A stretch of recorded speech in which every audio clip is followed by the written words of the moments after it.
Assalamualaikum warahmatullahi wabarakatuh. Saya dari Bina Akademi Arca Internasional. Saya menyentuh sedikit mengenai Rakyat Rohingya. Pelarian Rakyat Rohingya dari Myanmar menuju ke Asia. Dengan justru ini saya menetapkan melalui Undang-Undang PBB, seperti mana Undang-Undang PBB telah menjelaskan, mereka juga telah membantu rakyat Rohingya untuk mengeluarkan kad UNHCR. Maka dengan justru ini saya memohon kepada negara-negara yang terlibat, yang punya persatuan dengan PBB, lindungilah rakyat Rohingya ini. Kasihan mereka adalah pelarian dari perang. Rumah mereka dibakar dan mereka dibunuh. Mereka terpaksa melarikan diri daripada negara Myanmar. Saya telah berkompromi dengan PBB untuk memberi suaka politik kepada rakyat Rohingya ini, supaya mereka mempunyai negara asal di Myanmar. Seperti mana rakyat Rohingya yang telah melarikan diri ke mana negara, kita perlu memberi suaka politik untuk mereka dan membuat pecahan di satu negara di Myanmar untuk menjadi dua negara. Satu negara Myanmar dan satu negara Rohingya. Seandainya tentara Myanmar tidak bersetuju, maka antarabangsa membuat rundingan. Jika juga rakyat Myanmar tidak menerima rundingan seperti yang telah kita nyatakan dilarang Undang-Undang PBB, maka kita perlu mendesak kuasa NATO untuk melakukan peperangan di negara Myanmar, untuk mencipta kemerdekaan di Myanmar, untuk membuat satu negara kemerdekaan buat negara Myanmar. Jangan mereka terlantar ke sana sini dan terombang-ambing di lautan. Dan juga kita perlu bekerjasama dengan antarabangsa untuk merujukan, untuk memberi sebahagian negara Myanmar untuk negara kemerdekaan bagi Rohingya. Dan juga rakyat Myanmar perlu dilindungi oleh antarabangsa.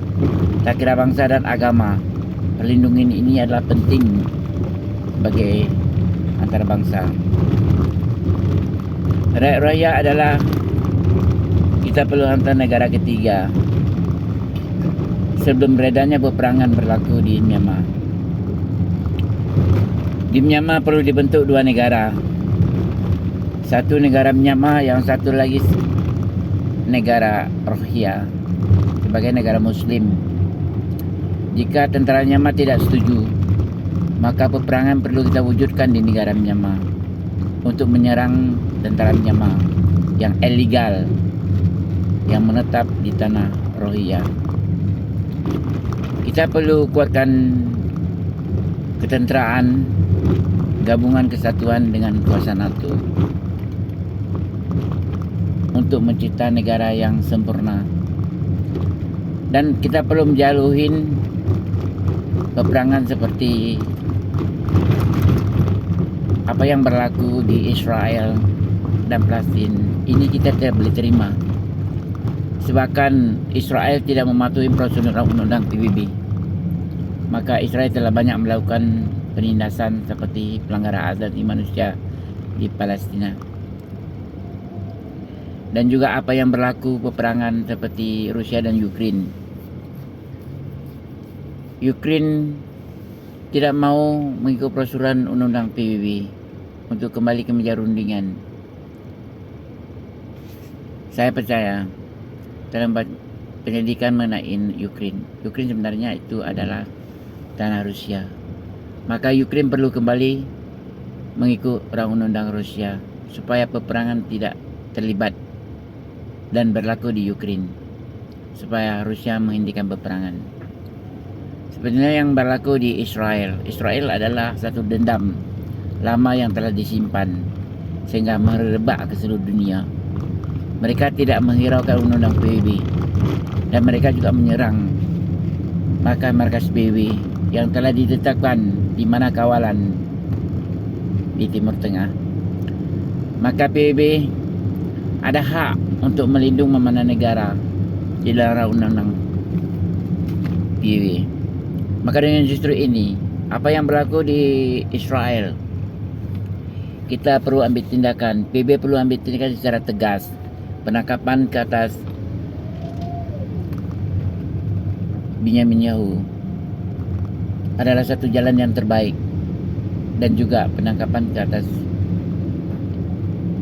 Biden sebagai Presiden Amerika Serikat, karena mereka telah merancang peperangan sekian lama untuk menindas mana-mana negara, dan adalah mereka penggerakan pengacauan di mana-mana negara.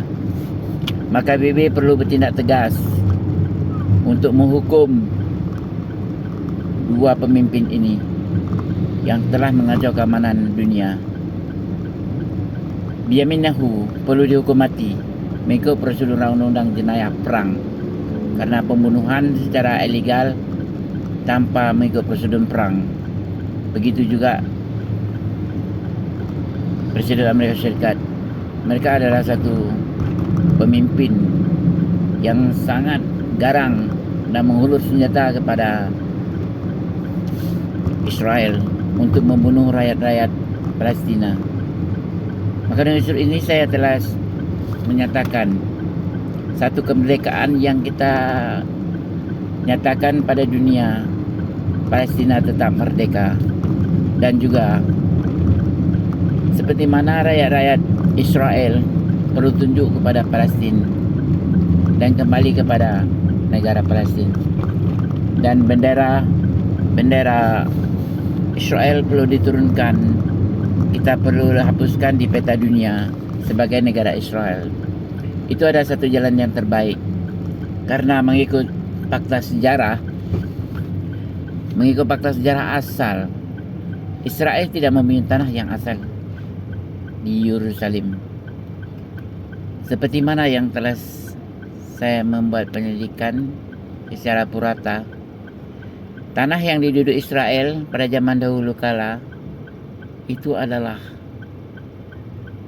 warisan daripada Nabi Sulaiman. Tetapi mengikut kajian oleh Pihak Akademi Arca Internasional, rakyat yang terdiri di Palestina adalah kebanyakan keturunan daripada Rusia dan juga dari Arab Saudi. Palestina adalah satu keturunan Nabi Sulaiman dan juga Rusia. Putin dipercayain mereka adalah cucu-cucu daripada Nabi Sulaiman. Maka kita perlu mengambil alih tanah Israel itu sebagian kepada kerajaan Rusia dan sebahagian kepada Palestina,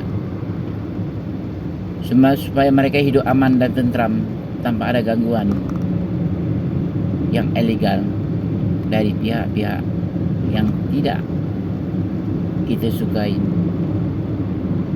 Semua negara perlu membuat persatuan dan mematuhi rang undang-undang PBB untuk jalan yang terbaik. Seperti mana penjana perang yang melanggar undang-undang PBB perlu dihadapkan ke Mahkamah Antarabangsa Internasional. Mereka perlu dihukum gantung sampai mati mengikut undang-undang PBB. Disebabkan pelanggaran undang-undang perang yang hampir merebak karena mereka membunuh rakyat Palestina secara purata, secara ilegal, tanpa persetujuan pihak-pihak antarabangsa internasional. Assalamualaikum warahmatullahi wabarakatuh. Sekian, terima kasih.